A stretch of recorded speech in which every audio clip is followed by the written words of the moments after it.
In the 20th and 21st centuries, if you happen to mention the subject of the great flood of Noah in public conversation, you would probably have been branded as a knuckle-dragging Neanderthal who still believed in the fanciful mythology of the Bible. You would have been laughed out of university classrooms. I know I suffered ridicule as a college student, maybe not for this issue, but for believing the Bible at all. It was one of the things that really solidified my Christian faith because I lost respect for the professors who would stand in front of the classroom and bully students who didn't believe the same way they did. And as a college instructor now part-time, I have vowed I would never do that to somebody else. If you dared to mention such a belief in a letter to the editor of a newspaper, you'd probably have been branded as a fringe lunatic. If you brought it up in conversation with your neighbors and friends, they might tend to roll their eyes a bit. And yet the Bible records this event as a historical fact without apology and without a whole lot of explanation. The fact that the Bible doesn't explain or argue for the flood is simply because the Bible assumes that most people in the ancient world understood it to be part of the earliest human experience. Now, although some have scoffed at the flood account during various times throughout history, and I'm thinking, of course, at this time especially of the Enlightenment of the 1700s, it was mostly still believed by the bulk of people in some form or other up until the late 19th and early 20th centuries. Beginning with the higher critics of the Bible and Charles Darwin's theory of evolution in the mid-1800s, all of that began to change. Universities, scientific disciplines, publishing companies, and newspapers were rapidly taken over by the disciples of Darwin and other skeptics. These skeptics were able to exert such influence over public opinion through education and the media that most people who believed in the flood became very hesitant to mention it in all but the most trusted circles or maybe in church. Even churches were influenced by these skeptics. Today, the Christian church is deeply split over whether to take the early chapters of Genesis seriously. In the late 1960s, a movement arose to change that skeptical dominance. A number of Christians with impressive scientific credentials attempted to provide evidence that there was a universal worldwide flood in ancient times. That movement continues right down to the present day. Hi, I'm Dr. Michael Bogart with Aspect Ministries. Though I'm not a geologist or a biologist, I did study both in my academic career, so I am somewhat familiar with these disciplines. Over the years, my research into the Bible has shown me that it can be trusted in what it records. So what I intend to do in this video is to lay out in just a few minutes the evidence that has been carefully compiled by others for the historical flood of Noah. If you're new to this evidence, I hope this sparks at least some thinking on your part. If you're already a believer in the Bible, then I trust that it will provide some confidence in your discussions with other people. By the way, please don't forget to subscribe to this channel. It really helps us get the word out.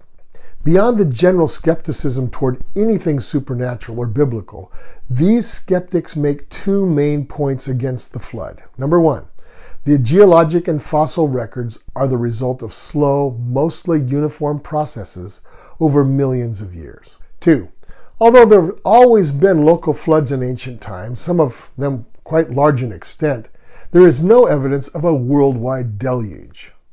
So let's look at these facts themselves. First, does the geologic evidence point to uniform processes over millions of years? Or does it point to a rapid flood? First, the geologic data shows that plants and animals were buried fast enough to preserve them, and that seems to support the account of a massive year-long flood.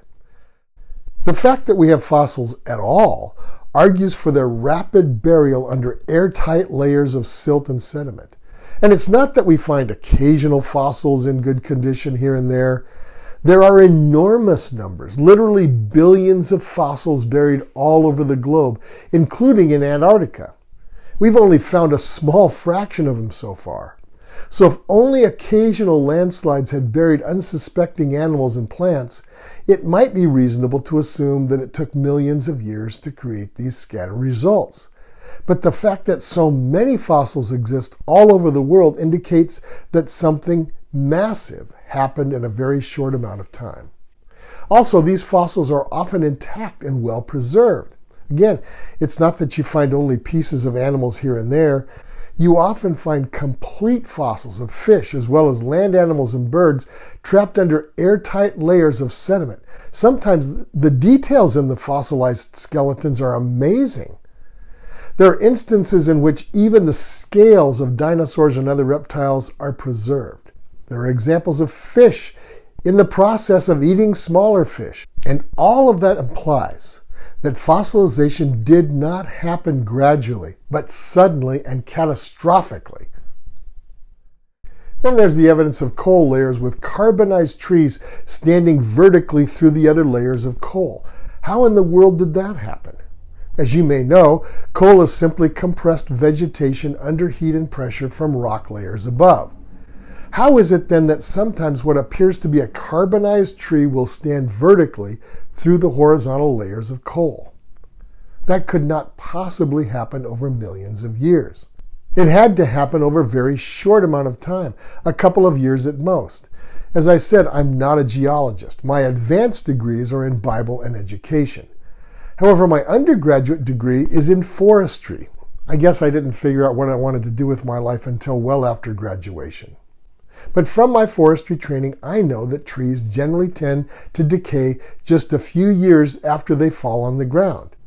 If they remain standing after death, it can take just a bit longer than that, but not thousands of years. What seems to have happened in these cases is that a tree was not uprooted by the initial floodwaters. Then masses of vegetation were laid down all around the standing tree and on top of it so that it remained upright in position. Then the whole layer of vegetation was carbonized as it was covered by layers and layers of rock. That's my theory. You can take it for what it's worth. Strata erosion is another evidence of Noah's flood. If the accepted theory were true that sedimentary layers of rock were deposited over hundreds and thousands and millions of years, we should expect that the boundaries between the sedimentary strata would show weathering by wind, rain, and other natural forces. This would be because they were exposed on the Earth's surface or on the seabed for thousands of years before other layers were deposited over them. Often there are no signs of erosion, simply one layer directly on top of another. And this is what you might expect if the layers were deposited in quick succession. Now, when sedimentary layers do show erosion, it seems to have been rapid and drastic, leaving behind smooth surfaces. This would be unlike the uneven effects of thousands of years of damage by wind, rain, and sun. All these facts seem to show quick deposition under catastrophic conditions. Another argument for rapid deposition is the fact that sometimes large rocks and boulders form the bottom layer of certain types of sandstone. This phenomenon seems to argue that these boulders were rolled or carried by floodwaters of massive volume and force. They then sank to the bottom when the currents abated. Then other currents laid down huge amounts of sediment around and on top of these boulders. And what about the tiny footprints in some layers of coconino sandstone? How do you explain that? For footprints to make any kind of a mark implies that the rocks were soft when the footprints were laid down. Folds and cross beds within sedimentary rock also argue for quick deposition. Uniformitarians explain these folds as phenomena that occurred over vast amounts of time as the Earth's crust experienced periodic and gradual upheavals. But think, when a layer of hardened rock is bent by an earthquake or other form of natural pressure, its brittleness causes it to break up and fracture, not bend. Folded rock indicates that the layers were still relatively soft when they were bent or distorted. To get an idea of this dynamic, picture the difference between what happens to rock versus what happens to clay under pressure.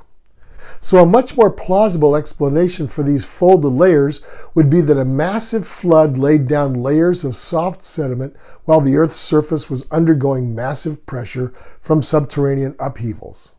A similar phenomenon would explain the sloped deposits within the horizontal layers of the coconino sandstone, which is found throughout the western United States. The horizontal layers of the Coconino sandstone contain what appear to be sand dunes inside them. Now, how would that happen?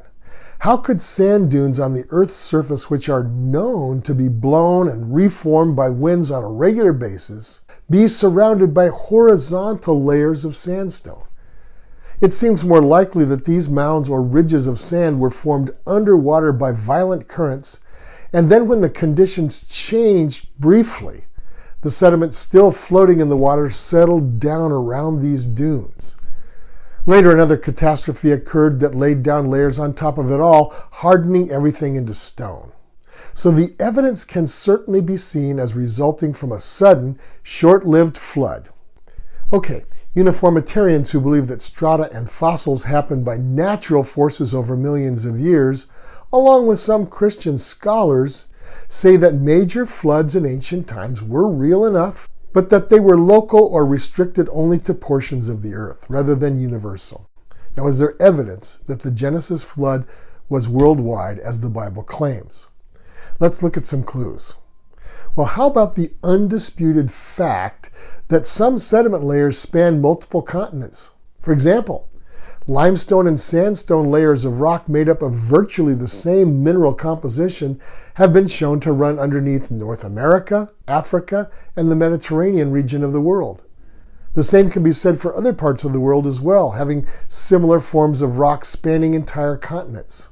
Likewise, the massive fossil graveyards containing the remnants of similar animals and plants are found at locations around the globe. How could these facts fail to show that the flood was more than a local phenomenon? Okay, that's enough for now. There are men and women who are expert in geology and paleontology and biology who have studied these bits of evidence, and they can explain them a whole lot better than I can. I recommend that you check out their work. The people at Answers in Genesis have a lot of information that you might find intriguing and helpful. So was Noah's flood an actual historical fact? I think so. And I think it's more than just a matter of faith. I think the evidence for it is available all around us. Just take the time to look. This is Dr. Michael Bogart with Aspect Ministries. I'm going to do a couple more of these videos featuring aspects of the biblical flood. We'll see you next time, and don't forget to subscribe to this channel.